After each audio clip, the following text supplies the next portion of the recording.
Introducing Pringon, Bauhinia monandra of the family Fabaceae. Pringon is a small, fast-growing evergreen tree or shrub that commonly reaches 3 to 15.2 meters in height and 0.25 meter in diameter.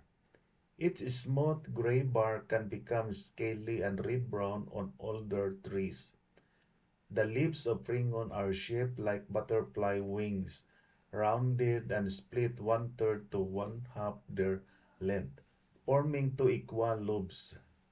Flowers are showy and about 10 centimeters across.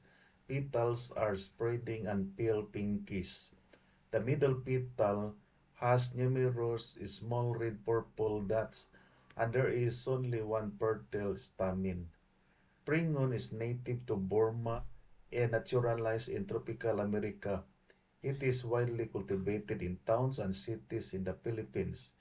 Pringon is used as a medicinal plant to treat various ailments such as fever, cough, and cold. It is also used as an ornamental plant in gardens.